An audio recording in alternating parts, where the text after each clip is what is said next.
আমরা আজকে যারা এখানে উপস্থিত হয়েছি, যারা সোশ্যাল মিডিয়ার মাধ্যমে দেশের বাইরে থেকে আলোচনা শুনছেন, সবার কাছে বিশেষ অনুরোধ, আমরা সলাতের আলোচনা শুনেছি, সিয়ামের শুনেছি, হজ জাকাতের শুনেছি, কিন্তু আজকে যে আলোচনাটা হতে যাচ্ছে তা আমাদের জীবনে খুবই গুরুত্বপূর্ণ বলে আমি মনে করি। যদিও এই আলোচনার মধ্যে সলাত, সিয়াম, হজ জাকাত থাকবে, কিন্তু একজন মানুষ যদি তার চলার পথের গাইডলাইনটা ভুল রাস্তায় বা ভুল ব্যক্তির কাছ থেকে গ্রহণ করে, তাহলে সেখান থেকে আমরা যদি পথভ্রষ্টতার মধ্যে নিমজ্জিত হই, তাহলে আমাদের সলাত, আমাদের সিয়াম, আমাদের জাকাত, আমাদের হজ আমাদেরকে বাঁচাতে পারবে না। অর্থাৎ সোজা ভাষায় বলতে গেলে একজন মানুষ, সে খ্রিস্টান, ইহুদি বা হিন্দু, সে যদি মনে করে আমি সারা জীবন সুলাইমান আলাইহিসসালামের মতো সিয়াম পালন করব, রোজা রাখবো, এই রোজা, এই সিয়াম কি তার কোনো উপকারে আসবে? একজন খ্রিস্টান, কাফের, বেদিন, বেঈমান যদি বলে আজকে আমি এই মাহফিলে 1 কোটি টাকা দান করলাম, এই 1 কোটি টাকা কি কিয়ামতের মাঠে আল্লাহ তাআলার ছায়ার তলে তাকে দাঁড় করাবে? অতএব রাস্তাটা হতে হবে সঠিক। আমল যদি একটু কম বেশিও হয়, তাহলে ক্ষমা করার মালিক কে? আল্লাহ সুবহানাহু ওয়া তাআলা। এই জন্য আজকে আলোচনার বিষয় হচ্ছে মুক্তিপ্রাপ্ত দলের বৈশিষ্ট্য সমূহ। মুক্তিপ্রাপ্ত দল কি? কাকে বলে মুক্তিপ্রাপ্ত দল? বর্তমান সময়ে গোটা পৃথিবী জুড়ে 4000-এর উপরে ধর্ম রয়েছে। কত ধর্ম রয়েছে? 4000। 4000 ধর্মের মধ্যে মুসলমানরা আগে জান্নাতে যাবে, তারপরে ইহুদিরা যাবে, তারপরে খ্রিস্টান, তারপরে হিন্দু, তাই তো? আল্লাহ সুবহানাহু ওয়া তাআলা কোরআনুল কারীমের মধ্যে একটা ছোট্ট বাক্য বললেন, ইন্নাদ দীনা ইনদাল্লাহিল ইসলাম, আমার কাছে একমাত্র মনোনীত ধর্ম হচ্ছে ইসলাম।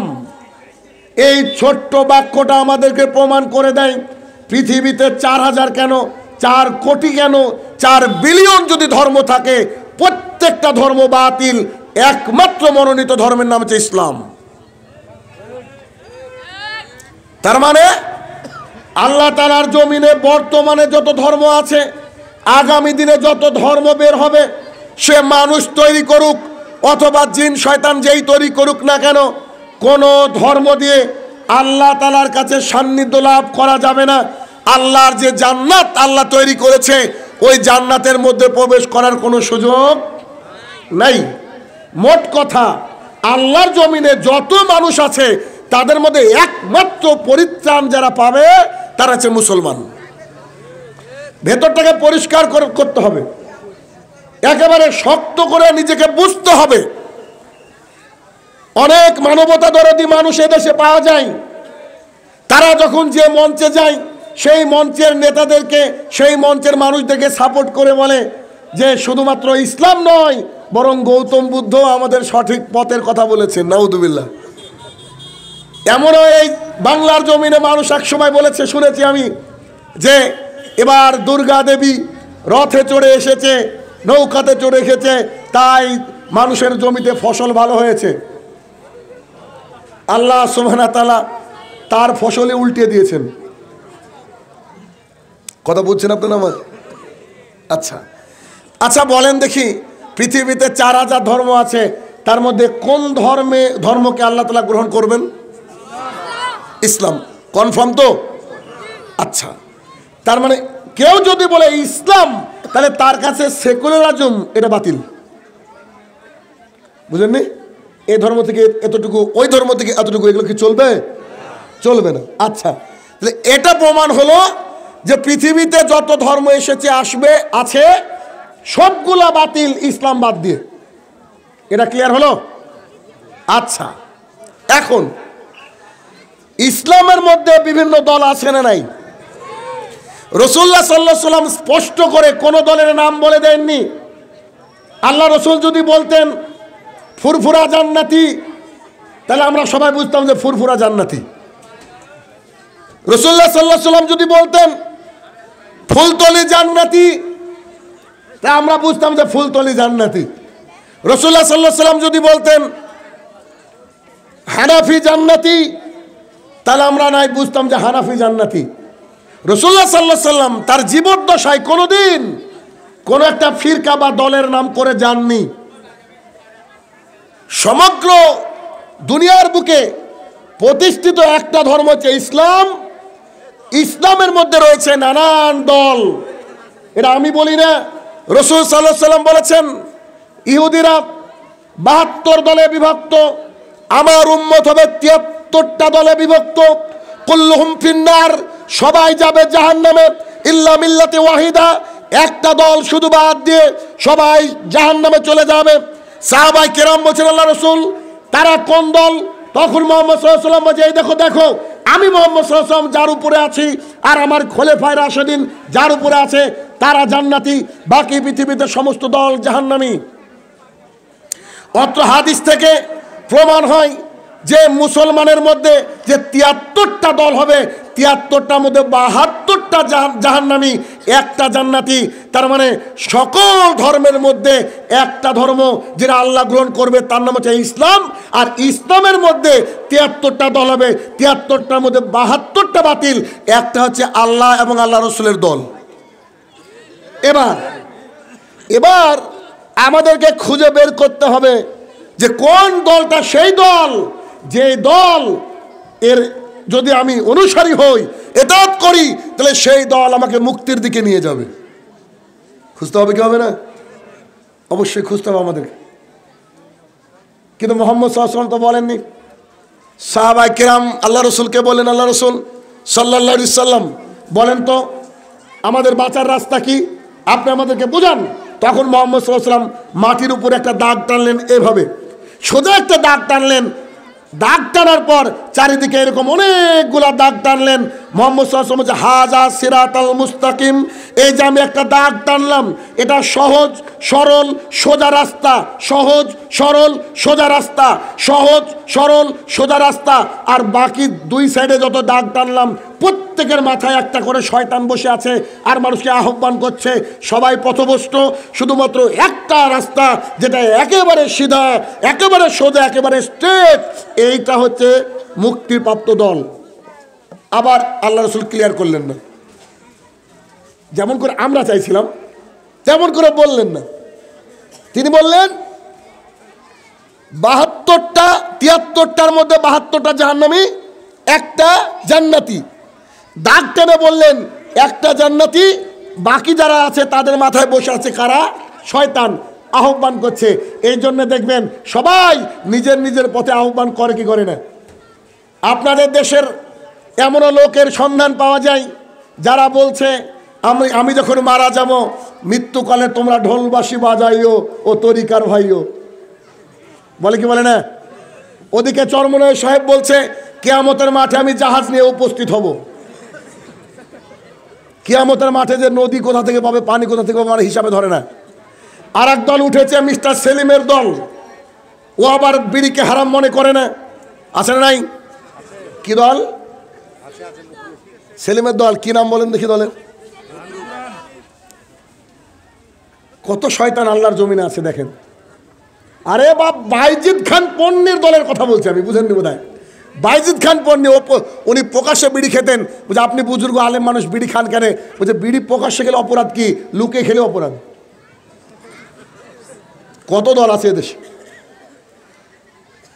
শাহজালাল রহমতুল্লাহ আলাইহি সিলেট, তার দরবারে গিয়ে দেখেন তার একটা কিছু তরিকা আছে, কিন্তু এত তরিকার মধ্যে আমরা কোন তরিকাকে গ্রহণ করব? রাসূল সাল্লাল্লাহু আলাইহি ওয়াসাল্লাম বলছেন যে আমি এবং আমার সাহাবী যে রাস্তায় রয়েছি, তারা আবার বুখারী শরীফ থেকে প্রমাণ করছে যে বিয়েতে গান বাজনা ওই বিয়ে নাকি হারাম। আর আমরা কোরআন থেকে দেখছি যে গান বাজনাই হারাম। তাহলে দেখেন এত দল, এত মত, এত পথ, এখন আপনি আমি কি করে বুঝবো কোনটা হক আর কোনটা বাতিল? বোঝা লাগবে কি লাগবে না? এর আগে আমাদের এলাকায়, আপনার এলাকায় মধু পাওয়া যেত, মধু, ঘি পাওয়া যেত, ঘি যেত। কিছুদিন পর লেখা হলো খাঁটি মধু, খাঁটি ঘি। কেন? যখন খালি মধু পাওয়া যেত, ঘি পাওয়া যেত, তখন ভেজাল করার কোনো মানুষ ছিল না। যখন হয়েছে ভেজাল, তখন যে অরিজিনাল দিচ্ছে সে লিখতে বাধ্য হয়েছে খাঁটি মধু, খাঁটি ঘি। কথা আমরা বুঝতে পারছি না, বুঝছেন কিনা আমার কথা? মধু তো মধুই ছিল, কিন্তু খাঁটি কবে থেকে আসলো? যেদিন মার্কেটে ভেজাল আসলো সেদিন থেকে। আল্লাহর জমিনে একটাই দল আদম আলাইহিস সালাম থেকে কিয়ামত পর্যন্ত হকের উপরে থাকবে, ওই দলই হচ্ছে আল্লাহ রসুলের দল, ওই দলই হচ্ছে সাহাবায়ের দল, ওই দলই হচ্ছে আইম্মায়ে মুজতাহিদের দল। কিন্তু যখন চারিদিকে অনেকগুলা বাতিল আসলো, তখন তাদের নামকে বলা হলো যে এরা হচ্ছে কোরআন এবং সুন্নাহর অনুসারী। এদেরকে কোরআন এবং সুন্নাহর অনুসারী বলা হচ্ছে। এখন আপনার মনের মধ্যে প্রশ্ন, এই দল কারা? যাচ্ছে তো প্রশ্ন নাকি? আপনাদেরকে তো বলতে এসেছি, আজকে তো বলে যাবো ইনশাল্লাহ। এ দল কারা? দেখেন, যারা ইমাম আবু হানিফা রাহমাতুল্লাহ অনুসারী, বর্তমান জামানায় যাদেরকে হানাফি বলা হয়, যদিও তারা কেউ ইমাম আবু হানিফা রাহমাতুল্লাহ অনুসারী নয়, সবাই নকল হানাফি।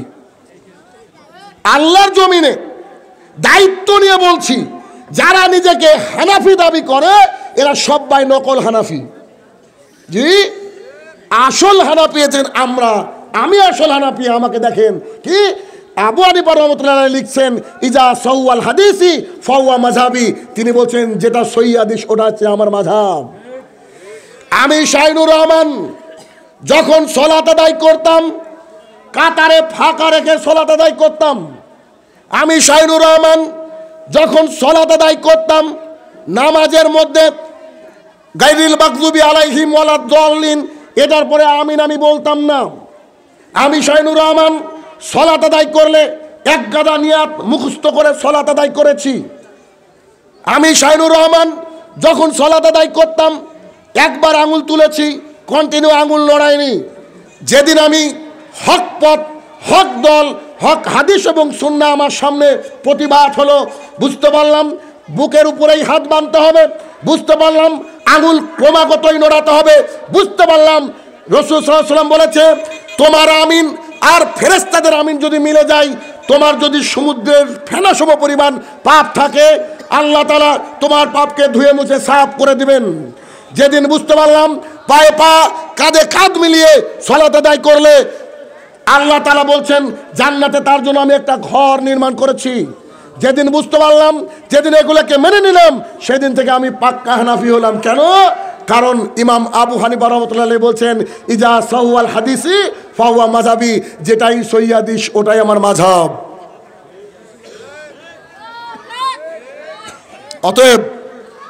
অতএব কোরআন এবং সুন্নাহ যারা মানে সোজাসুজি মেনে চলে তারা হচ্ছে মুক্তিপ্রাপ্ত দল। দলের নাম নিব আমি, দলের নাম আছে, টেনশন করেন না, সব ক্লিয়ার করে দেবো। এখন আপনাকে বুঝাই। দেখবেন মানুষ যখন পানি পান করে, আমাদের মুসলমান সমাজে যখন পানি পান করে, পানি পান করার সময় মানুষ বাম হাতে ধরে, ডান হাত তলায় ঢুকায়। দেখেছেন? শুধু বাম হাত দিয়ে পানি পান করে দেখেছেন? ডান হাত আর বাম হাত ধরে পানি পান করে দেখেছেন? আর একদল আছে ডান হাত দিয়ে ধরে। এক পানি পান করতে গেলে 4টি নিয়ম পেলেন, ঠিক না? এখন বাম হাতে ধরে ডান হাত তলায় ঢুকিয়ে পানি পান করতে হবে। কেউ না কেউ বলেছে তো। আসেন আরেকটা উদাহরণ হচ্ছে ইমাম আবু হানিফা রাহমাতুল্লাহ আলাইহি বলছেন কোন ব্যক্তি যদি ঘুমায়, ঘুম থেকে উঠে যদি তার হাত লজ্জাস্থানে না যায়, আইডিয়া করে, তাহলে তার ঘুম থেকে উঠে হাত ধোয়ার দরকার নেই। ইমাম শাফি রাহমাতুল্লাহ আলাইহি বলছেন যদি কোনো ব্যক্তি ঘুমায়, ঘুম থেকে উঠে হাত ধোয়াটা উত্তম।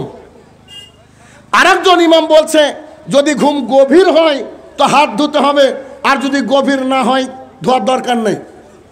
আরেকজন ইমাম বলছে যদি তুমি এমন কিছু পরে ঘুমাও যাতে লজ্জাস্থানে হাত পড়তে পারে তাহলে ধুবা, আর নাহলে ধোয়ার দরকার নেই। কনফিউশন অনেক বেশি নাকি কম? কিন্তু মুহাম্মদ সাল্লাল্লাহু আলাইহি ওয়াসাল্লাম মাটিতে দাগ টেনে বলেছেন এটা হচ্ছে সিরাতাল মুস্তাকিম। কথাটা মনে আছে তো? এবার আপনাকে আমি হাদিস শোনাচ্ছি। রাসূলুল্লাহ সাল্লাল্লাহু আলাইহি ওয়াসাল্লাম বলেন, মানুষ যখন ঘুম থেকে উঠবে তার দুই হাত কোনো কিছুর মধ্যে চুবানোর আগে হাতকে ধুয়ে ফেলবে। কোনো অসুবিধা আছে কি? রাসূল সাল্লাল্লাহু আলাইহি ওয়াসাল্লাম বলেছে মানুষ যখন পানি পান করবে ডান হাতে গ্লাস ধরে পানি পান করবে। ঝামেলা আছে কি? আসলে যেটা হক, যেটা সোজা, তাতে কোনো ঝামেলা নেই। যত ঢুকেছে এই ফতোয়া। আমি যাব কেন? যদি আমি সরাসরি কোরআন এবং সুন্নাহ থেকে পেয়ে যাই, সরাসরি আমার কোনো অসুবিধা হচ্ছে না পেতে। রাসূলুল্লাহ সাল্লাল্লাহু আলাইহি ওয়াসাল্লাম বলেছেন এফাউল লোহা, দাড়িটাকে ছেড়ে দাও, ওয়াসুস সারেব, গোফটাকে ছাটো। পাশে থেকে একজন বলছে কেন এক মুষ্টি রেখে কাটা যায় যে। আরেকজন বলছে কাঁচি দিয়ে গোফ সাইজ করতে হবে। আরেকজন বলছে না না না বিলেট দিয়ে করতে হবে। দেখেন কত ঝামেলা সৃষ্টি হচ্ছে মাযহাবের মধ্যে, দলের মধ্যে। আল্লাহ রাসূল বলেছেন এফাউল লোহা, দাড়িটাকে ছেড়ে দাও, ওয়াসুস সারেব, গোফটাকে ছাটো। এতে কোনো ঝামেলা আছে আর? তার মানে রাসূল সাল্লাল্লাহু আলাইহি ওয়াসাল্লাম বলছে আমাকে এবং আমার খোলাফায়ে রাশিদিনকে তোমরা মেনে নাও, আর এটাই হচ্ছে সিরাতাল মুস্তাকিম, সঠিক পথ। এখন বর্তমান জামানায় ৭৩ দলের অবস্থান, সবাই দাবি করছে আমরা হচ্ছে সঠিক পথ প্রাপ্ত। তাহলে আমরা কোন দলকে সঠিক পথের কথা বলবো এই জিনিসটা দেখতে হবে। একজনই মুসলমানের জন্য দলিল হচ্ছে কোরআন এবং সুন্নাহ, সাহাবায়ে কেরাম, তাবেঈ, তাবে তাবাইন, আইম্মায়ে মুজতাহিদিন, যাদের বুঝ ছিল অনেক উঁচুতে। তাদের মধ্যে অন্যতম একজন ব্যক্তিত্ব যিনি ইমাম বুখারী রহমতুল্লাহ আলাইহির উস্তাদ আলী ইবনু মাদানী রহমতুল্লাহ আলাইহি বলেন আল্লাহর জমিনে হক প্রাপ্ত দল, সঠিক দল যদি আহলুল হাদিস না হয় তো আমি জানি না যে তারা কোন দল। কি বুঝলেন? আল্লাহর জমিনে কেউ যদি বলে হক দল আহলুল হাদিস না, তাহলে আমি আলী ইবনু মাদানী জানি না তাহলে ওটা কোন দল। তার মানে হক দলের নাম কি? আহলুল হাদিস। আহলুল হাদিস আসছে, আমি আসছি, আপনার কোনো ডাউট থাকবে না ইনশাল্লাহ। ইমাম শাফি রহমতুল্লাহ আলাইহি বলেন আমি যখন কোনো আহলুল হাদিসের ব্যক্তিকে দেখি আমার মনে হয় আমি মুহাম্মদ সাল্লাল্লাহু আলাইহি সাল্লামকে দেখলাম। মানুষ বলছে আহলে হাদিস ইংরেজদের জামানায় তৈরি। আলী ইবনু মাদানী কবেকার মানুষ? আহমদ ইবনু হাম্বল রহমতুল্লাহ আলাইহি বলছেন আল্লাহর জমিনে যদি কোনো হক দল থাকে তার নাম হচ্ছে আহলুল হাদিস, আসহাবুল হাদিস। সাহাবীদের জামানা থেকে আহলুল হাদিস, আসহাবুল হাদিস বলা হতো। আহলে হাদিস, আসহাবুল হাদিসের অর্থ হচ্ছে যারা কোরআন এবং সুন্নাহকে মেনে চলে, এর নাম হচ্ছে আসহাবুল হাদিস, আহলুল হাদিস। ইমাম শাফি রহমতুল্লাহ আলাইহি বলেন আমি যখন আল্লাহর জমিনে কোন আহলুল হাদিসের ব্যক্তিকে দেখি তখন আমার মনে হয় আমি নবী করিম সাল্লাল্লাহু আলাইহি সাল্লামকে দেখলাম।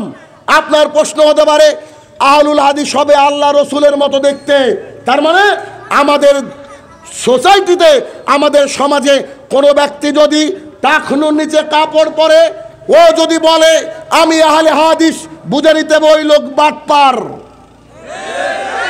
কোনো ব্যক্তি যদি বলে আমি আহলুল হাদিস, আমার মুখে দাড়ি নেই অথবা দাড়ি কেটে ছোট করেছে, এই লোক বাটপারের উপরে পিএইচডি করছে। কোন ব্যক্তি যদি বলে আমি আহলুল হাদিস, আমার বাড়িতে সুদ ঘুষের চাকরি আছে, এই লোক বাটপার। কোন ব্যক্তি যদি বলে আমি আহলুল হাদিস আর বাইরে গিয়ে হাকিমপুরি জর্দা দিয়ে পান মারে, এই লোক বাটপার, এও আহলে হাদিস নয়। অতএব আপনাকে আমি বোঝাতে সক্ষম হওয়ার চেষ্টা করছি, বোঝানোর চেষ্টা করছি। কারণ রাসূল সাল্লাল্লাহু আলাইহি ওয়াসাল্লাম কি জর্দা দিয়ে পান খেতেন নাকি? রাসূল সাল্লাল্লাহু আলাইহি ওয়াসাল্লামের দাড়ি কি চাঁচা ছিল নাকি? দাড়ি কি ছাটা ছিল নাকি? টাকনুর নিচে প্যান্ট কি পরতো নাকি? তার মানে তিনি যখন বলছেন যে আমি যখন কোন আহলুল হাদিসের ব্যক্তিকে দেখি তখন আমি নবী করিম সাল্লাল্লাহু আলাইহি সাল্লামকে দেখলাম। তার মানে মুহাম্মদ সাল্লাল্লাহু আলাইহি ওয়াসাল্লাম যেমন ছিলেন আপনাকে আমাকে তেমন হতে হবে। বলছি না চেহারা সুন্দর করতে হবে, বলছি এই যে আহলুল হাদিস হকপন্থী দলের অন্যতম যদি বৈশিষ্ট্য দেখতে চান, তারা কোরআন এবং সুন্নাহ বাদ দিয়ে পৃথিবীতে কারোর কথাকে মূল্যায়ন করে না। এখন যদি আপনি আমাকে জিজ্ঞাসা করেন what is the definition of আহলুল হাদিস, আহলুল হাদিস কাকে বলে, আপনি আমাদেরকে বোঝান। আমি সংক্ষেপে একটা সুন্দর সংজ্ঞা আপনাকে বলে দিতে পারবো, আর তা হচ্ছে এই পৃথিবীতে যেখানে যারা মানুষের রচিত বিধানকে পায়ের তললে দললে আল্লাহর কোরআন এবং সুন্নাহকে মেনে নেয়, এর নাম হচ্ছে আহলুল হাদিস। কি দিয়ে বুঝাবো আপনাকে আহলুল হাদিস কি? আমি আমার জীবনের একটা উদাহরণ দিলে আপনি আহলুল হাদিস আরো স্পষ্ট বুঝতে পারবেন। তারপরে এই দলের বৈশিষ্ট্য আপনাকে বলবো। দেখেন আমরা ছিলাম পাক্কা হানাফি মানুষ। সৌদি আরবে যাওয়ার পর যখন দাওয়াত পেলাম, আমি যখন সৌদি আরবে একজন ইঞ্জিনিয়ারের পাশে গিয়ে সলাতে দাঁড়াচ্ছি, তখন আমি আর ওনার সাথে এত দূর পার্থক্য, তিনি সলাতের মধ্যে আমাকে টান মারলেন।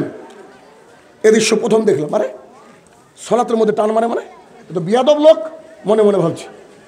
সলাতের মধ্যে টান মারলেন, আমি তার কারণ আমার ইঞ্জিনিয়ার মানুষ, পায়ে পা লাগলে খারাপ লাগে, এটা আমি বুঝেছি, আমার বাপ দাদা আমাকে শিখিয়েছে এটা।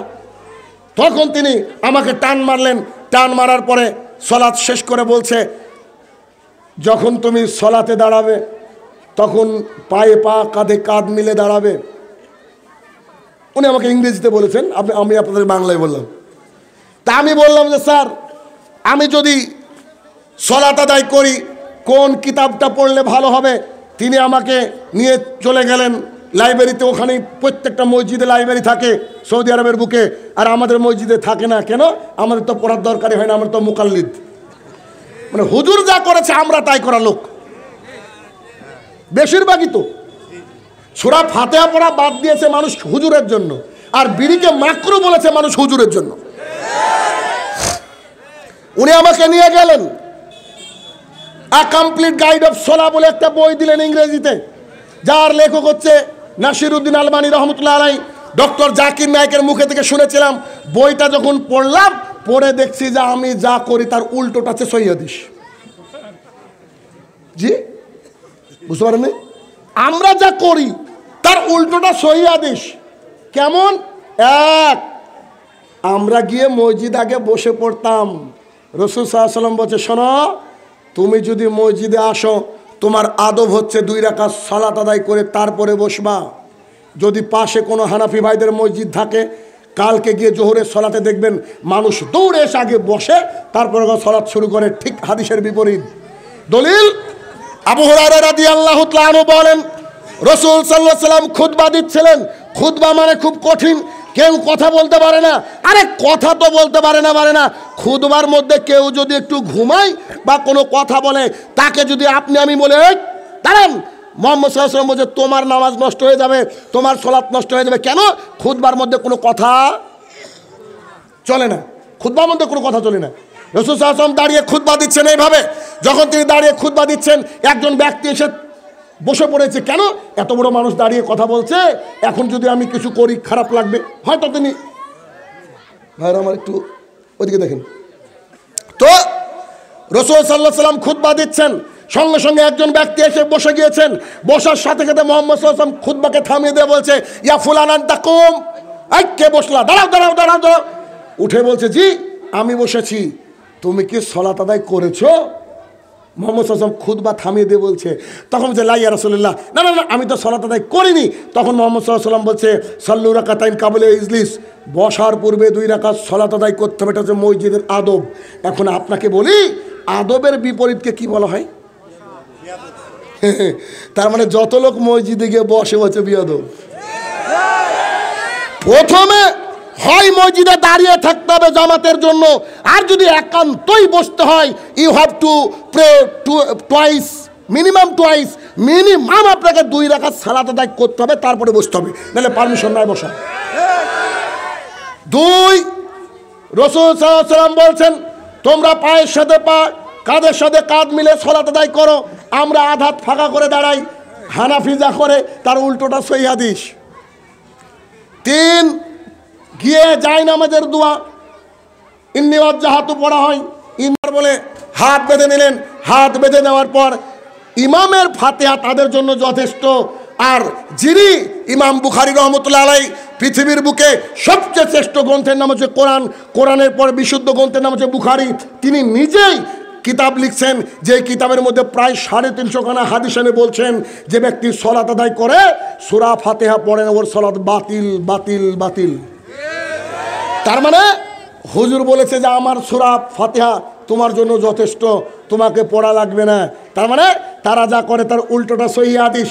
এরপরে যখন আঙুল তুলছেন, একবার তুলছেন, পৃথিবীর বুকে একবার তোলার কোনো হাদিস নেই, অথচ ক্রমাগত নড়াতে হবে, মুসলিম শরীফের হাদিস।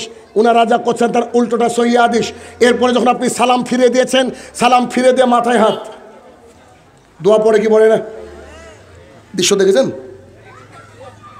সৌভাগ্য হয়েছে কারণ যখন দাম্মাম থেকে রিয়াদে ট্রান্সফার হলাম সৌদি আরবে, বস আমি তখন ওই কোম্পানির একটা ডিপার্টমেন্টের বস। তো এখন অনেক মানুষ আছে সৌদি আরব আসে, বাঙালির, আপনাদের দেশ থেকেও যায়, আমাদের দেশ থেকেও যায়। তো সালাত আদায় করে শুরুতে সবাই তো বিপদে পড়ে একটু, নিজের দেশের সালাত আর আরবের সালাত তো এক না, ওটা হচ্ছে কোরআন এবং সুন্নাহ মোতাবেক। একদিন ঘটনা কি, আমার অফিসে দেখছি একজন ব্যক্তি আরাবিয়ান আর একজন বাঙালিকে টেনে নিয়ে আসছে একজন বাঙালিকে। তা আমি বললাম যে এস মুশকিল, ঘটনা কি, সমস্যা কি? তখন ওই আরাবিয়ান ব্যক্তি বলছে, শুনেন, আরাবিয়ান ব্যক্তি বলছে আনা ওয়া সাল্লি সোয়া সোয়া, আমি আর ও একসাথে নামাজ পড়ছিলাম। যখন ও সালাম ফিরলো, সালাম ফিরানোর পরে ওয়া সয় কিদা, ও মাথায় এভাবে হাত দিয়েছে, তার মানে দোয়া পড়েছে, ও মাথায় হাত দিয়েছে। আনা কালাম এসফি আনতা লেশ সয় কিদা, হ্যাঁ না, তুই এরকম করলি কেন, তোর হাতটা মাথায় কেন?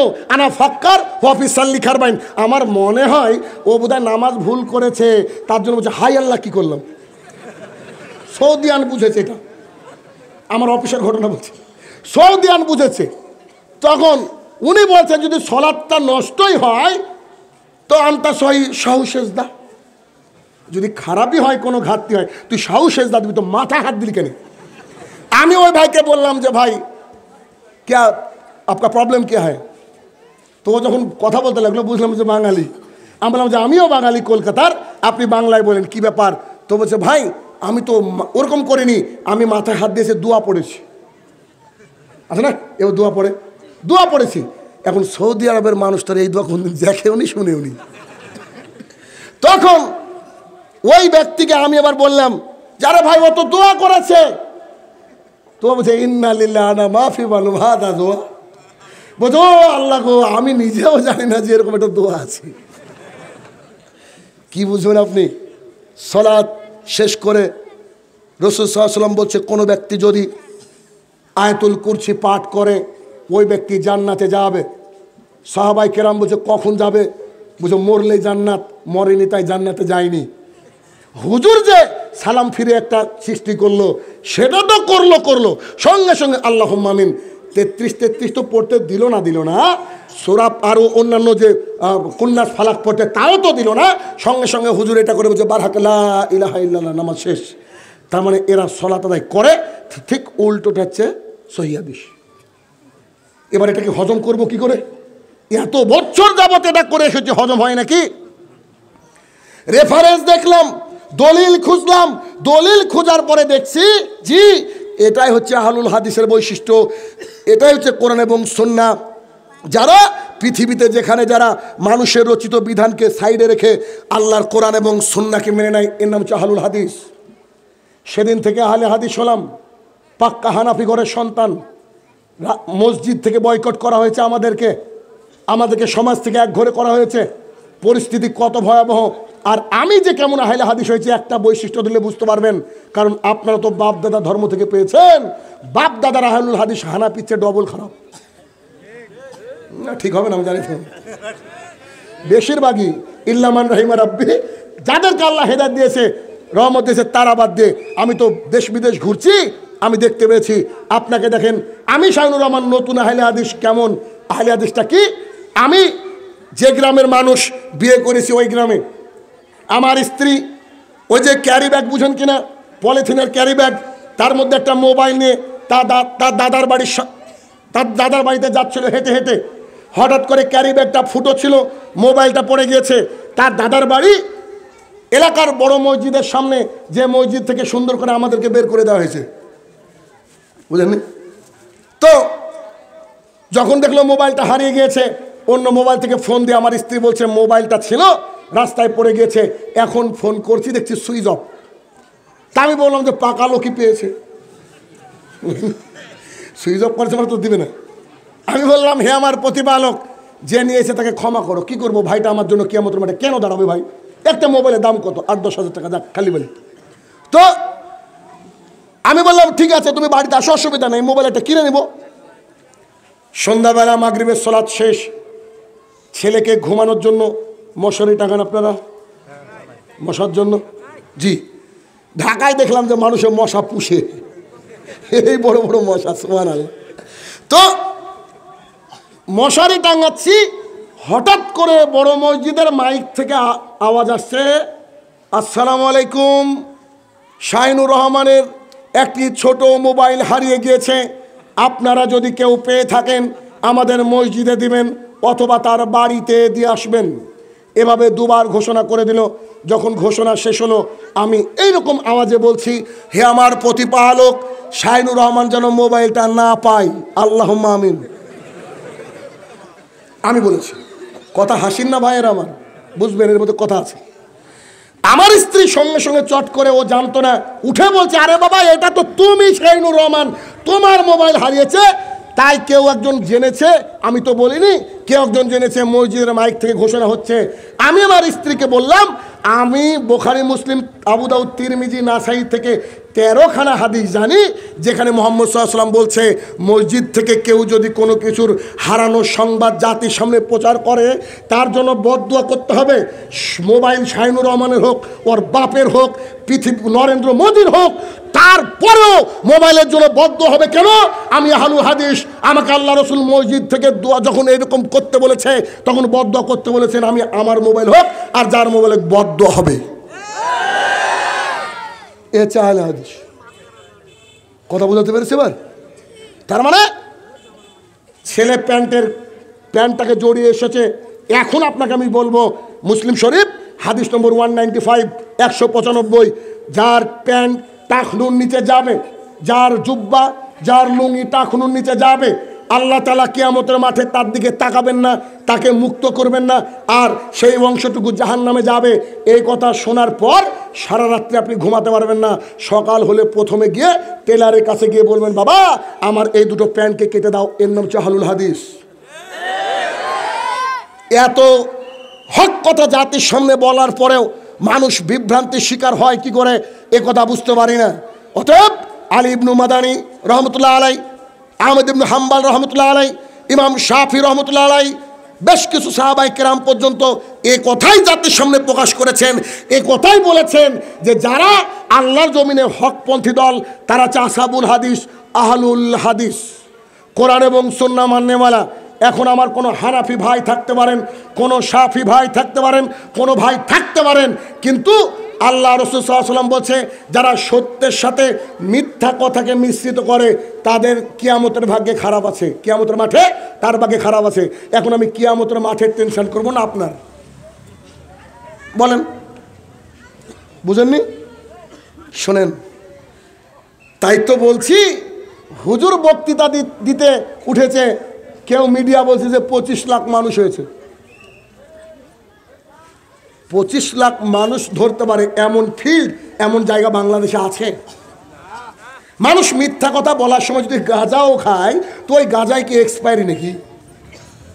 বুঝেননি? আবার বলছে যে 10 লক্ষ মানুষ হয়েছে। আচ্ছা বিরোধিতা করছি না, আমি শুধু বলছি জনাব, আপনি প্রথম মাহফিলে উঠে বলেন এদেশে যত ছবি মূর্তি আছে, উঁচু কবর আছে, রাসূল সাল্লাল্লাহু আলাইহি ওয়াসাল্লাম আলীকে ভাঙতে নির্দেশ দিয়েছিলেন। দেখেন পরের মাহফিলে অর্ধেক নাই। তারপরে আপনি বলেন রাসূল সাল্লাল্লাহু আলাইহি ওয়াসাল্লাম বলেছেন তোমরা ইবাদত করছো, এই ইবাদত কবুল হওয়ার জন্য অন্যতম শর্ত হচ্ছে হালাল রুজি। যারা এদেশের ডেস্টিনি চালায়, যারা এদেশে আশা ব্র্যাক চালায়, যারা এরকম লোনের সাথে যুক্ত থাকে, তাদের ইবাদত আল্লাহর কাছে কবুল হবে না। তুমি এই কথা বলো, দেখবো যে তুমি লোকই খুঁজে পাচ্ছ না। তোমার পা টিপে মানুষ ধরে আর আব্দুর রাজ্জাককে সিলেটে মানে মানুষ মারে, তুমি বুঝোনি? হক কাকে বলে বুঝতে পারো নি? হককে তোমাকে বুঝতে হবে। তার মানে আমি আপনাদেরকে বোঝাতে চাইছি যে এই আল্লাহর জমিনে যদি কোনো মুক্তিপ্রাপ্ত দল থাকে তা হচ্ছে আহলুল হাদিস। কিন্তু আপনি আবার ভাবিয়েন না আহলুল হাদিস মানে আল্লাহু আকবার বুকে হাত বেঁধেছে আমিন জোরে বলেছে এ আহলে হাদিস না। আহলে হাদিসের কিছু বৈশিষ্ট্য আছে, ওই বৈশিষ্ট্য এক এক করে আপনার সামনে বলবো। এক, তার কাছে সর্বপ্রথম দলিল হচ্ছে কোরআন এবং সুন্নাহ। সর্বপ্রথম দলিল কি? আপনি আমাকে এমন একটা মাসালা বলেন তো যে মাসালায় কোরআন এবং সুন্নাহর মধ্যে কোনো জবাব নাই, বলেন। আপনি পাবেনই না, বিশ্বাস করেন, আপনি পাবেনই না। কোরআন এবং সুন্নাহতে নাই এমন জিনিস হয়তো পৃথিবীতে নাই। আমরা ইজমা কিয়াসের পেছনে পড়েছি, আচ্ছা চলবে, এটাও জায়েজ, কিন্তু আগে মানতে হবে কি? কোরআন এবং সুন্নাহ। আগে কোরআন এবং সুন্নাহ। তার মানে পৃথিবীতে আপনি যেখানে থাকেন না কেন দেখবেন এক শ্রেণীর মানুষ আছে কি করে, এখান থেকে গিয়েছে পাশের বাজারের নাম বলেন একটা, হ্যাঁ কামদেবপুর, আরে নাম রে হিন্দু দেবতা, কামদেবপুরে গিয়েছে কোন একজন ব্যক্তি। ওখানে গিয়ে সালাত আদায় করতে গিয়ে আল্লাহু আকবার বলে সালাত আদায় করছে, ইমাম সাহেব গায়রিল মাগদুবি আলাইহিম ওয়ালাদ-দাল্লিন বলেছে, ও আমিন আর মুখ দিয়ে বের করেনি। এরকম লোক আছে না নাই?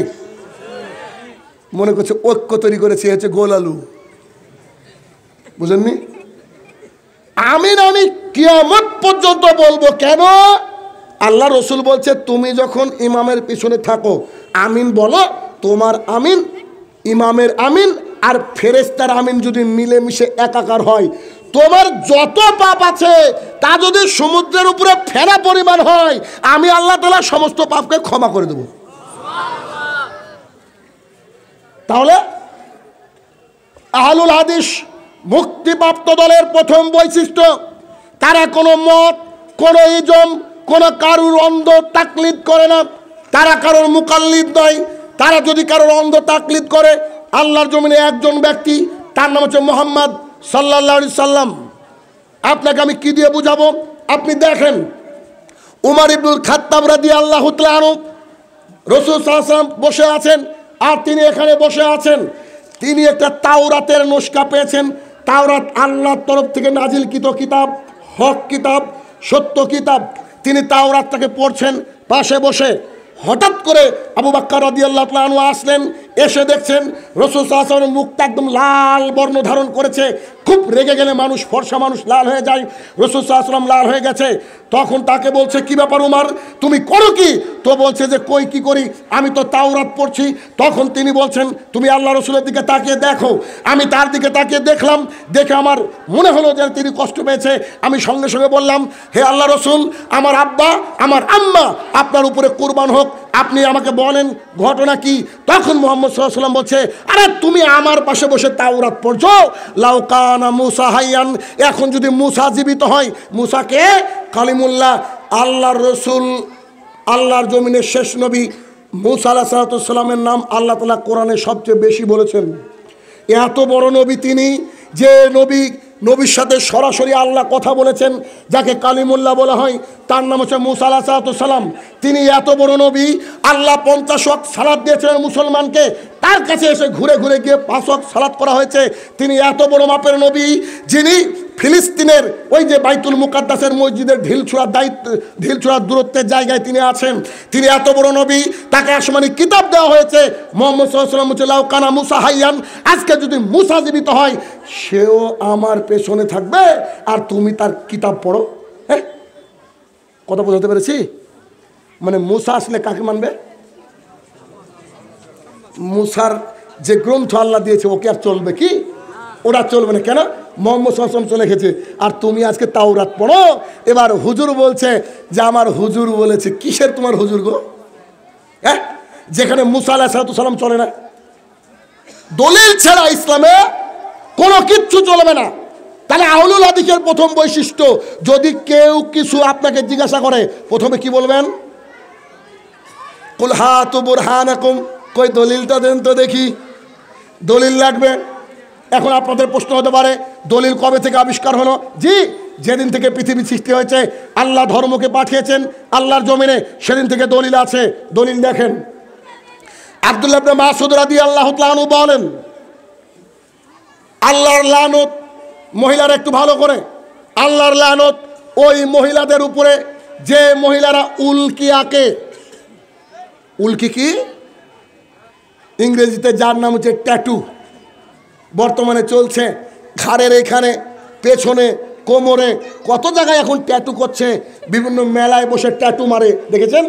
এরা হচ্ছে ট্যাটু। তিনি বলেন আল্লাহ তাআলার লানত তাদের উপরে যারা নিজের শরীরের উপরে উল্কি আঁকে, ট্যাটু করে, যারা আইব্রুকে প্লাক করে। আপনার মা করে, আপনার বোন করে, বাড়ি থেকে খোঁজ নেবেন। আইব্রু প্লাক মানে এটাকে দেখবেন ওই স্বর্ণা দিয়ে না কি দিয়ে তুলে নেয়, সুন্দর চিকন করে, দেখতে কত সুন্দর লাগে, ও নিজে মনে করে। তাদের উপরে আল্লাহর লানত। আর তাদের উপরে লানত যারা পরচুলা ব্যবহার করে। যেসব নারীর মাথায় অল্প চুল, সেসব নারী দেখবেন করে কি, ওই যে চুল বাড়ানোর জন্য একটা রেডিমেড চুল পরে, পরচুলা। এ হাদিসে আরেকটা অংশ এসেছে যে নারী সৌন্দর্যের জন্য তার দাঁতকে চিকন করে নেয়। কি করে? এক, উল্কি আঁকে, ট্যাটু আঁকে। দুই, আইব্রু প্লাক করে। তিন, দাঁতের সৌন্দর্য বৃদ্ধির জন্য দাঁতকে চিকন করে। আরেকটা হাদিসে ওই লাস্টের অংশটা বললাম, পরচুলা পরে। তাদের উপরে আল্লাহর লানত। জনৈক গোত্রের একজন মহিলা এসে বলছেন, কি ব্যাপার ইবনে মাসউদ, তুমি যে একটা কথা বললা শুনেছি, আমার কাছে পর্যন্ত পৌঁছেছে, তুমি নাকি তাদের উপরে লানত করেছো যারা এই কাজগুলা করে, যারা ভুরু প্লাক করে। তখন বলছে, জি আমি তো লানত প্রেরণ করেছি। কেন তুমি লানত প্রেরণ করলা কেন? বলছে আল্লাহ লানত প্রেরণ করেছেন, আল্লাহর নবী করেছেন, আমি তার সাহাবী করেছি, অসুবিধা কোথায়? তখন ওই মহিলা বলছে, তোমাকে দলিল দিয়ে তারপরে যেতে হবে। কি বলছে? তোমাকে দলিল দিয়ে তারপরে যেতে হবে। এই বাংলাদেশের মানুষ যদি মানুষের কাছ থেকে, বক্তাদের কাছ থেকে দলিল চাইতো, তো ওই সব বক্তাকে আমাদেরকে দেখতে হতো না, যেসব বক্তা স্টেজে উঠে আমাদের দেশের নায়িকার সৌন্দর্য বর্ণনা করে, আবার বলে যে আল্লাহর নাম নিয়ে তাকাবেন। কিছু ডিস্টার্ব হলে বলে যে জেলখানা কি মাথা নষ্ট। তো তোকে কে স্টেজে আসতে বলেছিল ভাই? মানুষকে বিভ্রান্ত করার কি দরকার? একজন আমার গাড়িতে ছিল, আমাকে বলছে বিশ্বাস করেন এই নায়িকার নামও আমি জানতাম না, উনার কাছ থেকে শুনে সার্চ মারি। তাহলে তো দারুণ কথা কাজ করেছেন আপনি। তখন ইবনে মাসউদ রাদিয়াল্লাহু তাআলা আনহুকে বলা হলো, তুমি দলিল পেশ করো, বিনা দলিলে আমরা কোনো কথা মেনে নেব না। সঙ্গে সঙ্গে সেই মহিলাকে ইবনে মাসউদ রাদিয়াল্লাহু তাআলা আনহু বলছেন, দলিল হচ্ছে কোরআন। কি বলছে? কোরআন। আরে দলিল কোরআন মানে? মহিলার কথা শুনে আপনি অবাক হয়ে যাবেন। হাদিস মহিলা বলছে শুরু থেকে শেষ পর্যন্ত গোটা কোরআন আমার ভেতরে আছে। বুঝেননি বোধহয়? শুরু থেকে শেষ পর্যন্ত গোটা কোরআন আমি পড়েছি, গোটা কোরআন আমার ভেতরে আছে, কোথাও এরকম কোনো আয়াত আমি পাইনি। আপনি দলিল দিবেন তারপরে যাবেন। তখন ইবনে মাসউদ রাদিয়াল্লাহু তাআলা আনহু বলেন, আল্লাহ সুবহানাহু ওয়া তাআলা বলেছেন, মা আতাকুমুর রাসূলু ফাকুযুহু ওয়া মা নাহাকুম আনহু ফান্তাহু। সূরা হাসর আয়াত নম্বর 7। তুমি কি এই আয়াত পড়নি নাকি? আল্লাহ রসুল আল্লাহ সুবহানাহু ওয়া তাআলাকে মেনে নাও, আল্লাহ রসুলকে মেনে নাও, আর আল্লাহ রসুল যা দিয়েছে তাই মেনে নাও, যা থেকে দূরে থাকতে বলেছে তাই থেকে দূরে থাকো। তখন মহিলা বলছো, হো হো ঠিকই বলেছেন, আসলে এদের উপরে লানত হওয়া উচিত। আমরা যখন জাতির সামনে কথা বলি তখন জাতি বলছে ঠিক আছে বুঝলাম মদ হারাম, জর্দা গুল খৈনি হারাম, হাদিস থেকে দেখান কোথায় লেখা আছে জর্দা, বুঝেননি বোধহয়। কিন্তু কোরআনের আয়াত পড়ে এ বোঝারও চেষ্টা করে না। এক, মুক্তিপ্রাপ্ত দলের অন্যতম বৈশিষ্ট্য হচ্ছে তারা যেখানে থাকুক না কেন আগে কোরআন এবং হাদিসের দলিল খুঁজবে। দুই, তাদেরকে যদি গোটা পৃথিবী দিয়ে দেওয়া হয় শিরকের কাছে মাথা নত করবে না। রাসূল সাল্লাল্লাহু আলাইহি সাল্লামকে এসে মক্কার মুশরিকরা বলেছিল তুমি কি চাও, সুন্দরী নারী চাও নাকি, অর্থ চাও নাকি, জমি জমা চাও নাকি, নেতৃত্ব চাও নাকি, আমরা দেওয়ার জন্য প্রস্তুত, তুমি বলো তুমি কে চাও। মুহাম্মদ সাল্লাল্লাহু আলাইহি সাল্লাম বলেছিলেন চাচা তাদেরকে বলে দেন আমার ডানাতে চাঁদ ডানাতে সূর্য বামাতে চাঁদ যদি এনে দেয় যা অসম্ভব তা এনে দিল, আমি তাওহীদের দাওয়াত থেকে দূরে সরব না। বিলাল রাদিয়াল্লাহু তাআলা আনহু অপরের বাড়িতে কাজ করে খান, তার বুকের উপরে বুলডোজার চাপিয়ে দেওয়ার মতো অত্যাচার করা হয়েছে, তারপরে বিলাল তার একত্ববাদ থেকে সরে আসেনি। সাহাবায়ে কেরামরা এমন ছিলেন কুফরিতে ফিরে যাওয়াটাকে মনে করতেন আগুনে ঝাঁপ দেওয়া হচ্ছে আরও কিছু ভয়ঙ্কর। ঠিক তেমনই আহলুল হাদিসের দ্বিতীয় বৈশিষ্ট্য হচ্ছে তারা কখনো শিরকের সাথে আপোষ। শুধু হিন্দুরা পূজা করলে আপনাদের খারাপ লাগে, আর আপনার ছেলে মেয়ে যখন 16 ডিসেম্বরে উঠে খাম্বায় ফুল দেয় তখন আর খারাপ লাগে না। এটাও যে শিরক, আপনাকে কি দিয়ে বোঝাবো বলেন? এটাও যে অন্যায়, এটাও যে এটার ব্যাপারে যে আল্লাহ সুবহানাহু ওয়া তাআলা লুকমান হাকিমকে দিয়ে বলেছেন ইয়া বুনাইয়া ও আমার কলিজার টুকরা লা তুশরিক বিল্লাহ, তুমি আল্লাহর সাথে শিরক করো না, ইন্না শিরকা লা যুলমুন আযীম, শিরক হচ্ছে সবচেয়ে বড় পাপ, মহা জুলুম, মহা অন্যায়। 2 নম্বর বৈশিষ্ট্য, তারা যেখানে থাকুক না কেন শিরকের সাথে মাথা নত করবে না।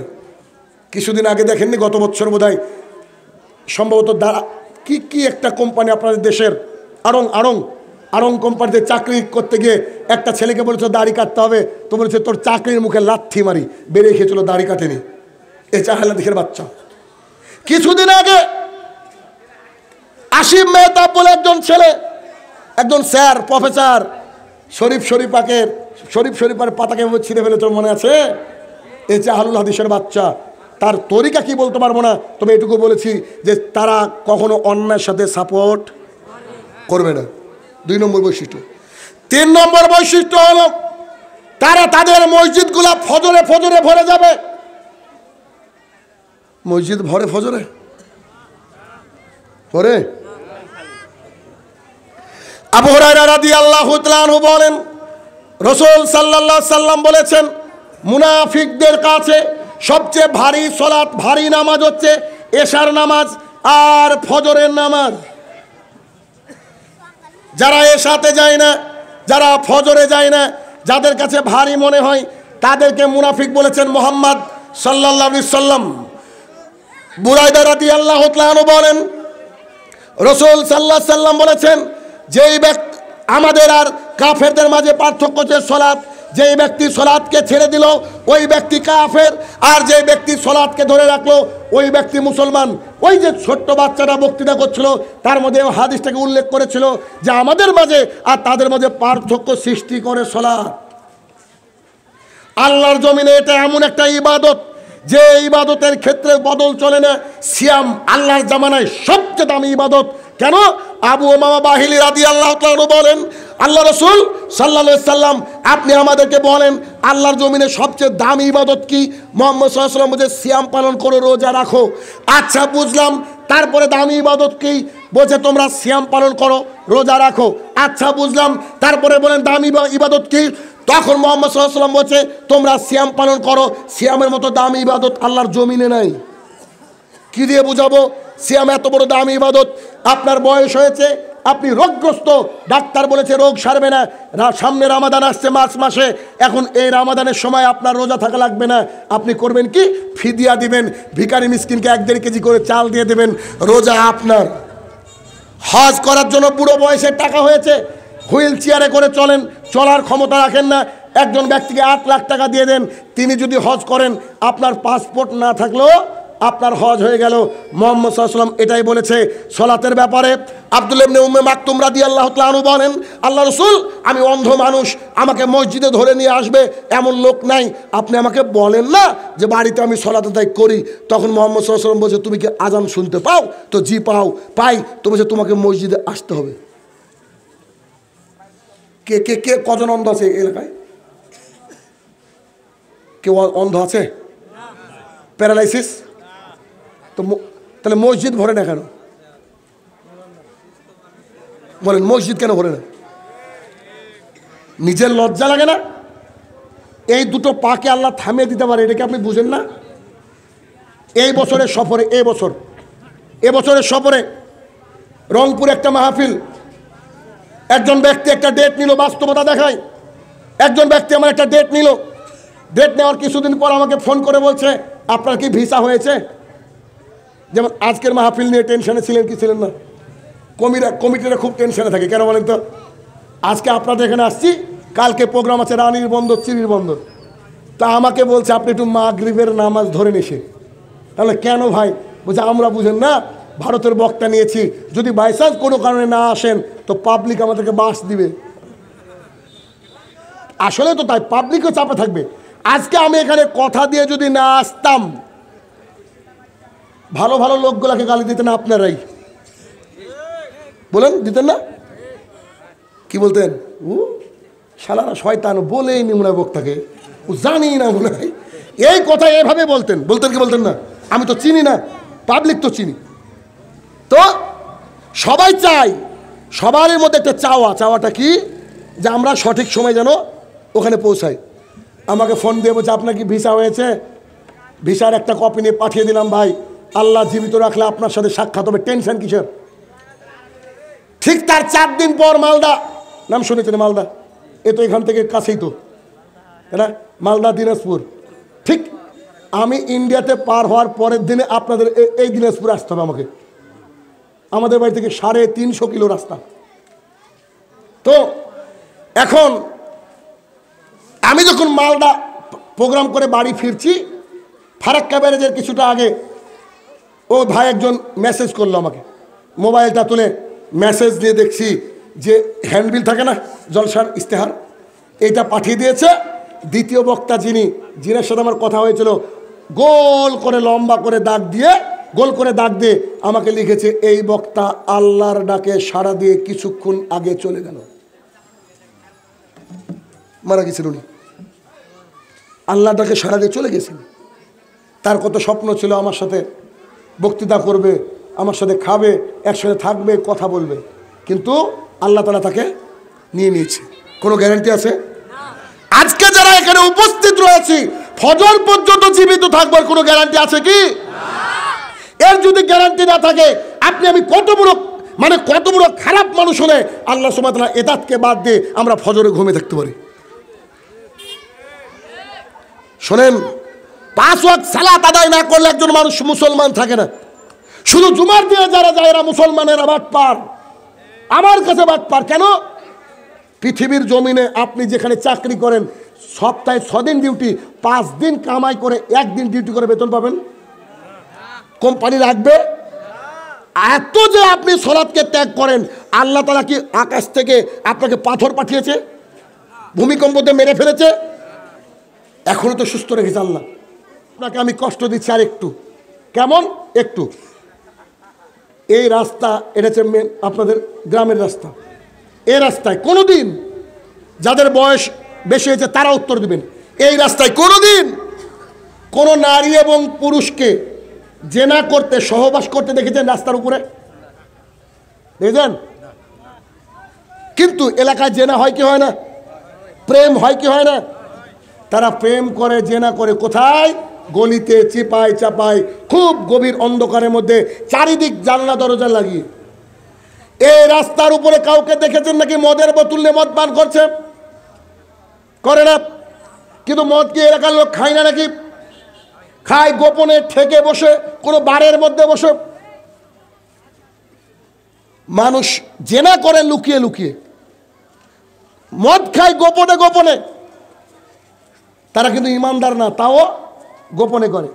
কিন্তু এখানে চায়ের দোকানে চায়ের কাপটাকে হাতে ধরে আছে, এক হাতে সিগারেট, এক হাতে চায়ের কাপ, অথবা খালি চায়ের কাপ। মসজিদে মুয়াজ্জিন বলছে হাইয়া আলাস সালাত। এই ব্যক্তি কি হাইয়া আলাস সালাত ডাকটা শুনতে পায়নি? পেয়েছে। এই ব্যক্তি ডাকটাকে শুনতে পেয়ে যাচ্ছে না। আচ্ছা, যাচ্ছে না মানে এ কি নিজে বলছে না যে আমি যাব না? বলতে পারছি না। ধরেন আমি যদি এই বাচ্চাকে বলি যে বাবু তুমি এদিকে আসো, আবার বলছি এদিকে আসো, আবার বলছি এদিকে আসো, এখন ও যদি না শুনে কি করবো আমি? ওকে আমি না কিছু করলে আপনারা ধরে আনবেন কিনা আমার কাছে? মুয়াজ্জিন এই গ্রাম যেদিন থেকে সৃষ্টি হয়েছে এদিন থেকে আজান দেয়। হাইয়া আলাস সালাত মানে মসজিদ আসো বলে। তো আপনি যখন যাচ্ছেন না মানে আপনি বাহাদুরি দেখাচ্ছেন কিনা? বাহাদুরি দেখাচ্ছেন। তার মানে আমি আপনাদেরকে বলতে চাইছি, দেখেন বিরলের মানুষ কান খুলে শুনে রাখুন। একটা জেনাকার, জেনাকারিনী জেনা করে গোপনে বসে, একটা মদখোর, হারামখোর, হেরোইনখোর, চুয়ানিখোর, সে গোপনে বসে হেরোইন খায়, মদ খায়, চুয়ানি খায়। কিন্তু একটা লোক সরাসরি চায়ের দোকানে বসে আছে আর মসজিদে যায় না। তার মানে এই লোক একটা বেশ্যা মহিলার চেয়ে খারাপ, এই লোক একটা জেনাকার পুরুষের চেয়ে খারাপ, এই লোক একটা ডাকাতের চেয়েও খারাপ, নেতার চেয়েও খারাপ, হারামির চেয়েও খারাপ। কেন হারামির চেয়ে খারাপ বললাম না? দেখবেন যারা ঘুষ খায় টেবিলের তলে খায়, যখন কোনো ব্যক্তি ঢুকে ইশারা মেরে দেয়, সিসিটিভিটাকে বদ্ধ করে দেয়। মানে হারামখোর প্রকাশ্যে হারামখোরিতা করে না, কিন্তু একজন বেনামাজি ঠিক তার পাশের যে দোকানে বসে ক্যারাম বোর্ড খেলছে সারা রাত, অথচ ওইখানে আজান হচ্ছে। চায়ের দোকানে আড্ডা দিচ্ছে দিন রাত, টিভি চলছে, তারপরে সেই লোক সালাত আদায় করে না। তার মানে বুঝে রাখুন, যদি এই ধর্মজয়ীনের হাজিপাড়ার মানুষের যদি আল্লাহ তাআলা পাঁচকে নষ্ট না করে দেয়, যদি পাঁচটে অকেজো না হয়ে যায়, তাহলে দেখি আজকে ফজরে কতজন উপস্থিত থাকেন। শোনেন, সালাত ছাড়া একজন মানুষ মুসলমান থাকতে পারে না। অতএব যদি কেউ বলেন আমি আহলে হাদিস, আমি সালাত আদায় করি না, আমি দাঁড়িয়ে রাখি না, তাহলে আপনার নাম আমি দিয়ে গেলাম, আপনি আহলে হাদিস না, আপনি আহলে খবিশ। আহলে হাদিস মানে কোরআন এবং সুন্নাহ মানতে হবে। ওই যে শাইনুর রহমান বলেছে না, মোবাইল যদি তোর বাপেরও হয়, মোদিরও হয়, তোর বাপের কি বদদোয়া তো হবেই। 3 নম্বর বৈশিষ্ট্য, তারা সালাত আদায় করবে যে কোনো মূল্যে। 4 নম্বর বৈশিষ্ট্য হচ্ছে তাদের মেয়েরা যারা বাড়িতে থাকবে তাদের মেয়েদের সৌন্দর্য জাতি দেখবে না। আল্লাহ তাআলা কোরআনুল কারীমের 33 নম্বর সূরার 33 নম্বর আয়াতে বলছে ওয়াকারনা ফি বুয়ুতিকুন্না ওয়ালা তাবাররুজনা তাবাররুজাল জাহিলিয়াতিল উলা। এই মহিলারা শোনো, তোমরা বাড়ির মধ্যে থাকো, খবরদার জালাতের যুগের মতো নিজেকে দেখে বেরিও না। এখন আমি জানতে চাইছি, এই হাজীপাড়ার কত % মহিলা বোরকা পরে? 100-তে কতজন মহিলা বোরকা পরে এটা বলেন না, একটা আইডিয়া। হ্যাঁ, ইনি বলছেন 90% পরে, এখন পরে। তার মানে আলহামদুলিল্লাহ অন্তত পক্ষে কিছুটা হলেও ভালো আছে। 10% লোক হিজরা থাকলে আমাদের যায় আসে না। কেন? রাসূল সাল্লাল্লাহু আলাইহি ওয়াসাল্লাম বলেছে আমার সেরা শাবাব মান ইসতাতা মিনকুমুল বাআত ফালিয়াতাজাওয়াজ। এই যুবকের দল শোনো, তোমার যদি ক্ষমতা থাকে বিয়ে করো। তো যার বউ পর্দা ছাড়া আসে ও হচ্ছে ক্ষমতাহীন পুরুষ, মানে হিজরা। কিছু করার নেই। কেন? মোহরানা আমি দিলাম, ধাক্কা মারবা তুমি, খেতে দিয়ে আমি, তেল সাবান দিয়ে আমি, আর তুমি ধাক্কা মারবা বেটা। আমি কাপুরুষ, কারণ কাপুরুষের বউ পর্দা করে না, আর সুপুরুষের বউ পর্দা করে। আবু হুরায়রা রাদিয়াল্লাহু তাআলা আনহু বলেন রাসূল সাল্লাল্লাহু আলাইহি সাল্লাম বলেছেন গোটা দুনিয়াটা সম্পদ আপনাদের নিকটে। বাজারের নাম কি বললেন? কিপুর? কামদেবপুর। কামদেবপুরে 1 কাঠা জমির দাম কত গো? 1.5 লাখ 2 লাখ। ঢাকার বুকে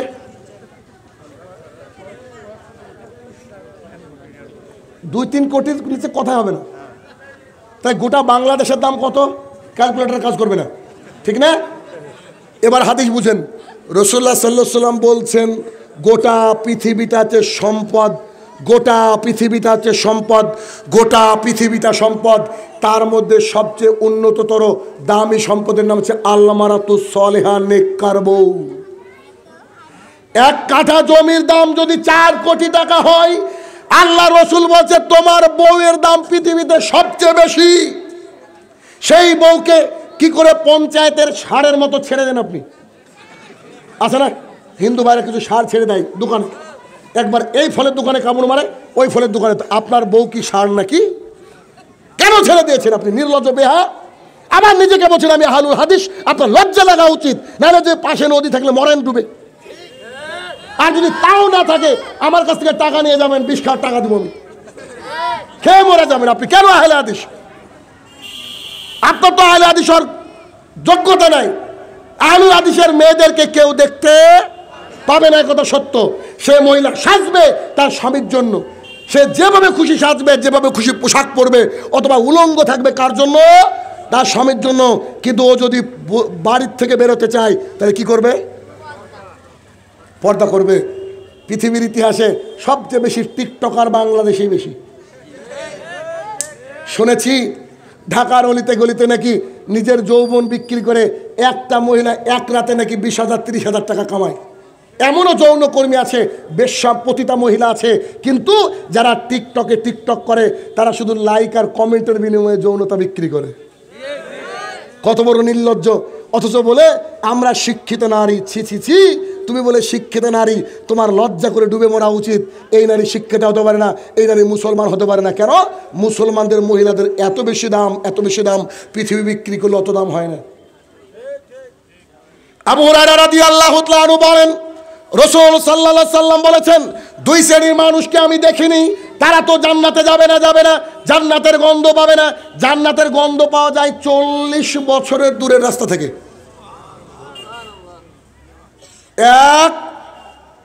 এক শ্রেণীর পুরুষ যাদের হাতে থাকবে লাঠি, তাই দিয়ে মানুষকে মারবে, তারা জান্নাতে যাবে না। 2, এমন এক শ্রেণীর মহিলা যারা পোশাক পরেও উলঙ্গ থাকবে, জাতির সামনে এমন করে হাঁটবে যে জাতিকে আকৃষ্ট করবে, সেও তার দিকে ঢলে যাবে। এসব মহিলারা জান্নাতে যাবে না, জান্নাতের গন্ধ পাবে না। এদেশের মাটিতে আমি যে বুরখা দেখেছি মহিলারা পরে, তার 95% বুরখাই না। এরা খালি মানুষ থেকে বাঁচার ঢাল। বাড়ির থেকে পড়ে যাচ্ছে, কি শালীন ভদ্রতা তার মধ্যে আছে, পার্কে গিয়ে খুলে ফেলে বন্ধুর সাথে চলছে। বুরকা পরেছে, তারপর আবার লিপস্টিক মেরেছে। লিপস্টিক পতি তারা পরে, কলগালরা লিপস্টিক পরে, ইহুদি খ্রিস্টানদের মহিলারা লিপস্টিক পরে, মুসলমানের মহিলারা লিপস্টিক পরতে পারে না। আমি তো বলি, সেদিন কোন একটা মাহফিলে বললাম যে ডক্টর ইউনূসকে বলা উচিত বাংলাদেশের মহিলারা যে পরিমাণে লিপস্টিক ব্যবহার করে, ওই টাকাটা 1 বছর জমা করলে বাংলাদেশের কোনো রোড কাঁচা থাকবে না, সব পাকা হবে। আশ্চর্য কথা। 2015 সালে এদেশের একজন মহিলা দেখবেন জিন্সের প্যান্ট কিছু আছে ছেঁড়া, পরে কি পরে না। আমি ভাবি কোম্পানি থেকে জিন্সের প্যান্ট তৈরি করে যদি কিছু দিয়ে কাটা হয় তাও তো একটা ডিজাইন হবে। তো এইভাবে ইঁদুরে কাটার মতো কাটা কোত্থেকে আবিষ্কার করলো? তখন ভাবলাম তো জিন্সের প্যান্ট তৈরি করে কিছু কুকুর লাগিয়ে দেয় বোধহয়, ইচ্ছা মতো খায়। এক মহিলা কোমর থেকে শুরু করে শেষ পর্যন্ত একবারে টাইট ফিট পরে ছবি দিয়েছে ফেসবুকে, দিয়ে লিখেছে this is the fashion of 2016। এটা হচ্ছে 2016 ফ্যাশন। 15 দিকে লিখছে। মুসলমানের বাচ্চা গিয়ে কমেন্টস করছে, বলছে মাশাল্লাহ। কি বলছে? শুধু মাশাল্লাহ বলছে, আউটস্ট্যান্ডিং, ফ্যাবুলাস, মাইন্ড ব্লোয়িং, অসম, ফ্যান্টাস্টিক, সুবহানাল্লাহ, এরকম কমেন্ট। আমি দেখলাম ইন্না লিল্লাহ, পরিস্থিতি খারাপ। আমি আবার ওখানে গিয়ে কমেন্ট করলাম, আমি লিখলাম হোয়াট ইজ দিস, এটা কি? ও মহিলা মেনশন করে লিখলো আমাকে লুক অ্যাট দ্য ক্যাপশন, ওই উপরে দেখেন কি লেখা আছে। এটা মানে ও বোঝাতে চাইছে আমি তো পাগল টাগল মানুষ, আমরা দাঁড়িয়ে লোক তো পাগলই হয়তো না মানুষের কাছে। তখন দেখলাম আর ইংরেজিতে লিখবো না, এবার বাংলায় লিখি। তো যে কথাটা বলেছিলাম এই লেখাটা ভাইরাল হয়েছিল, জানি না কেউ জানেন কিনা। আমি বলেছিলাম নগ্নতা যদি ফ্যাশন হয়, ধর্ষণ শারীরিক ব্যায়াম। বুঝলেননি? তোমার ছিঁড়া ছেঁটা যদি ফ্যাশন হয়, তো একজন ভাই তোমাকে ধর্ষণ করেছে, শীতকালে বডি গরম করেছে, কি হলো? ব্যায়াম করেছে, বুঝেননি? তোমার নগ্নতা যদি ফ্যাশন হয় তো ধর্ষণ শারীরিক ব্যায়াম। বিজ্ঞানীরা বলছে কোন মহিলাকে যদি কোনো পুরুষ উলঙ্গ বারবার বারবার বারবার দেখে তাহলে সমাজে ধর্ষণ বেড়ে যাবে। আর এখন তাই হচ্ছে। আজ থেকে 70 বছর আগে এত ধর্ষণ হতো না, এখন একটা 5 বছরের বাচ্চাও নিস্তার পায় না হায়নাদের এই পশুদের কাছ থেকে। বিখ্যাত একজন ব্যক্তিত্ব, সালাদিন নামের একজন বিখ্যাত ব্যক্তিত্ব, তিনি বলছেন, if you want to destroy your society without war put that adultery. তোমরা যদি তোমাদের সমাজকে ধ্বংস করতে চাও যুদ্ধ ছাড়া, তাহলে সেই সমাজে নারীদের পোশাক খুলে নাও, একটা সমাজ ধ্বংস হয়ে যাবে। তার প্রমাণ আপনাদের দেশের বহু জায়গা। এখন আর আগের মতো মজা পাই না বাংলাদেশে এসে। ছোটবেলা যখন বাংলাদেশে আসতাম আমি মনে করতাম বাংলাদেশের মহিলাদের যে পোশাক, এই পোশাক এত সুন্দর শালীন, এত সুন্দর ভদ্র, অথচ এখন বেশিরভাগই জিন্স বালি পারাপাত দেখা যায়। বুঝলেন বোধ হয়? বেশিরভাগ দেখা যায়। তাহলে কি? আচ্ছা, তারা যা হোক, আমাদের কোনো আপত্তি নেই, তারা পাপ করবে, জাহান্নামে যাবে, অসুবিধা আছে কি? অসুবিধা নাই। আমাদের সমস্যা জায়গা আছে, আমরা যারা নিজেকে মুক্তিপ্রাপ্ত দল মনে করি, আহলুল হাদিস মনে করি, তার বউ বাচ্চা এভাবে ঘুরতে পাবে না। 6 নম্বর অন্যতম বৈশিষ্ট্য হচ্ছে তারা যে রুজি খাবে সেই রুজি হবে হালাল। পান বিড়ি জর্দা গুল সিগারেট দোকানে বিক্রি হলে ওই দোকানের টাকা নিয়ে সেই যদি চাল কিনে খান তাও হারাম। শুধু শুয়োরের গোস্ত হারাম, কে বলল? সুদের টাকায় খাসির গোস্ত কিনে খাওয়া হারাম। এমনও লোক আছে ঢাকায় গিয়ে বলছে যে হালাল করা আছে তো, অথচ পকেটে সুদের টাকা। পাবলিক যে কত বড় বাটপার দেখবেন, যখন মানুষ হজ করতে যায় তখন ওর নিজের টাকা খরচ করে না, ওর বাপের ভাগে যে জমিটা পেয়েছে ওর বাপের জমি বিক্রি করে। কেন? ওই হারামখোর নিজেও জানে যে ও ইনকাম হারাম করে, ওর বাপ সহি। বেশিরভাগই খেয়াল করে দেখবেন, ইল্লামান রহিমা রাব্বি, কিছু ব্যতিক্রম থাকবে, কিন্তু বেশিরভাগই ওর বাপের জমি বিক্রি করে। কেন? ও জানে 8 লাখ টাকা দিয়ে হজ করবো, যদি আল্লাহ বলে যে বাতিল, কি করবো? তো বাপের জমি বেচে কেন? আমার বাপ তাহাজ্জুদ গুজারি ছিলেন, ভালো মানুষ ছিলেন, অথবা আমার বাপ ঠিক আছে আমি খারাপ, ও নিজেই বলছে ওর হজ হবে। ওই 8 লাখ টাকা দিয়ে ব্যবসা করলে তো কাজ হতো, হজ নয় তো বাতিল। তাহলে কি? হারাম খরিদ থেকে দূরে থাকতে হবে। আম্মা জান আয়েশা রাদিয়াল্লাহু তাআলা আনহা বলেন, আমার আব্বু আবু বকর রাদিয়াল্লাহু তাআলা আনহু একজন গোলাম রেখেছিলেন যিনি তার কাছে ছিলেন। ওই গোলামটা একদিন খাবার এনে বলছেন, আবু বকর এই যে খাবারটা নেন। আবু বকর রাদিয়াল্লাহু তাআলা আনহু পৃথিবীর এমন একজন মানুষ যে ব্যক্তি আল্লাহ রসুলের পাশে এখনো শুয়ে আছে, সুবহানাল্লাহ। যেই ব্যক্তি দুনিয়ার বুক থেকে জান্নাতের সার্টিফিকেট পেয়েছেন প্রথম, তার চরিত্র বলে শেষ করা যাবে না। রাসূল সাল্লাল্লাহু আলাইহি ওয়াসাল্লাম এর সাহাবী, জলিল কদর সাহাবী, তিনি এক লুকমা, বুঝেন কি, একবার এক গ্রাস তুলে মুখে দিয়েছে, এক গ্রাস। যেই মুখে দিয়েছে ওই ব্যক্তিরা বলছে, আবু বকর আপনি তো জিজ্ঞাসা করলেন না খাবারটা কিসের, প্রতিদিন আপনি আমাকে ভালো খাওয়ান, জিজ্ঞেস করার দরকার আছে কি? নাই। তো বলছে কেন, কি? বলছে আমি জাহালাতের জামানায়, যখন অজ্ঞতার জামানা ছিল, ওই মানুষের ভাগ্য গণনা করতাম। কি বলেন আপনারা? গণকি করতাম। গণকি তো না, বাটপাড়ি আর কি, গণকি করতাম। তো ওই জাহালাতের জামানায় তার হাত দেখে বলেছিলাম, সে আমাকে কোনো হাদিয়া দিয়েছিল না। অনেক দিন পর আজকে দেখা এই খাবারটা হাদিয়া দিয়েছে আর আপনি খেয়ে নিয়েছেন। আচ্ছা বলেন তো, যিনি জান্নাতের সার্টিফিকেট পেয়েছেন তিনি তো অজান্তেই খেয়েছেন, এই খাবারটা পেটে থাকলে তিনি জাহান্নামে যাবেন? তারপরে আবু বকর, কোনো প্রশ্নে ওঠে না। আয়েশা রাদিয়াল্লাহু তাআলা বলেন, আমার আব্বু তার এই আঙুলটা গলার মধ্যে ঢুকিয়ে দিল, বমি করে সব তুলে দিল। বলেন এবার।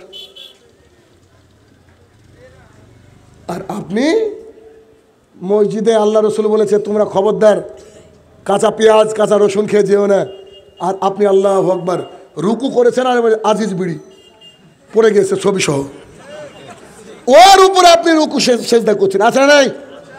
এরকম হারামখোর আছে। মসজিদ থেকে বেরিয়ে বলছে যে মারেন তো হাকিমপুরি, তাকফিরুল্লাহ ওয়া বিলাই। শোনেন, শুধরে যান, অন্তত আহলুল হাদিস হওয়া যায় না। বক্তৃতা শেষের দিকে চলে এসেছি। আপনাদেরকে আমি এতটুকু বোঝাতে চাইছি এই যাবৎ পর্যন্ত যে কি, জি আমি এতটুকু আপনাকে বোঝাতে চাইছি যে আহলুল হাদিসের বৈশিষ্ট্য, মুক্তিপ্রাপ্ত দলের বৈশিষ্ট্য হচ্ছে এইটা। একটা অন্যতম সুন্দর হাদিস মাথার মধ্যে আসলো, হাদিসটা একটু বলি, খুব কাজের হাদিস, মজার হাদিস। কি? উকবা ইবনে আমির রাদিয়াল্লাহু তাআলা আনহু বলেন, রাসূল সাল্লাল্লাহু আলাইহি সাল্লামকে জিজ্ঞাসা করা হলো, আমাদের বাঁচার পথ বলেন। আল্লাহ রাসূল বলেন, এক, ঘরের মধ্যে থাকো।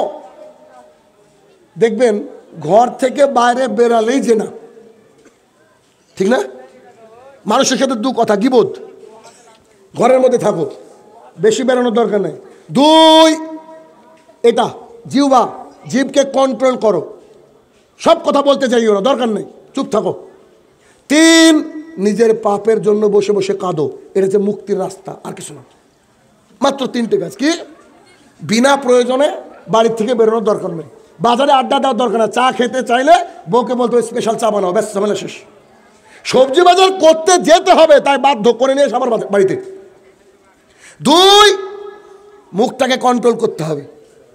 আল্লাহ রসুল বলছে, ফালিয়াকুল খায়র আও লিয়াসমুত, if you want to say something say good thing, otherwise just keep your mouth শাট।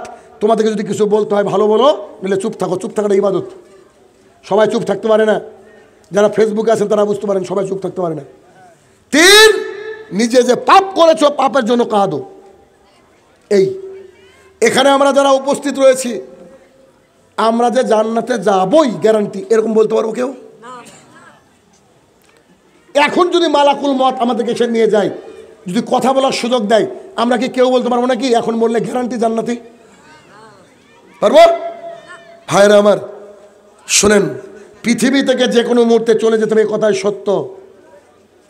আহলুল হাদিস হতে হবে, এ কথাই সত্য। মুক্তিপ্রাপ্ত দল হতে হবে, এ কথাই সত্য। এজন্য নিজে আল্লাহর কাছে যাওয়ার আগে নিজের অ্যাকাউন্ট, নিজের ব্যাংক ব্যালেন্স কিছু আল্লাহর কাছে পাঠান। কি করে? আজকে বোধহয় মসজিদের উন্নতি কল্প জলসা, তাই না? জি, এই মসজিদে যদি একটা ইট দান করেন, বেশি না, কটা কটা বলেন? যতদিন ইটটা থাকবে, আপনি আজান শুনে যান না যান, ইটকে আজান শুনতে পাই কি পায় না? কিয়ামতের মাঠে ভাই সব কিছু কথা বলবে একদিন। আমাদের মুখকে তালাবদ্ধ করে দেওয়া হবে, আমাদের হাত কথা বলবে, তখন কান বলবে জি জি জি ঠিক বলেছে। একটা ইট যদি মসজিদে থাকে, একটা মাইক যদি মসজিদে থাকে, একটা ফ্যান যতদিন মসজিদে ঘুরবে, অতদিন আপনি কবরে শুয়ে শুয়ে নেকি পেতে থাকবেন। সুবহানাল্লাহ বাড়ি থেকে বলেন। যে বুঝেনি সে বুঝে সুবহানাল্লাহ, বাকি লোক চুপ। তাহলে আমরা আল্লাহর জমিনে আছি। এখন আপনি যদি মারা যায়, এখন মারা গেলে আমাদের সন্তান যে দান করবে, কেউ গ্যারান্টি দিতে পারবেন? আপনি স্ট্যাম্প পেপারে লিখে আনেন, আমি গ্যারান্টি দেবো আপনার সন্তান দান করবেন না। দেখছি তো দুনিয়ার অবস্থা দেখছি। অতএব আমি বলবো, অন্তত পক্ষে যাওয়ার আগে যে যতটুকু অর্থ নিয়ে এসেছেন আপনারা, এই যে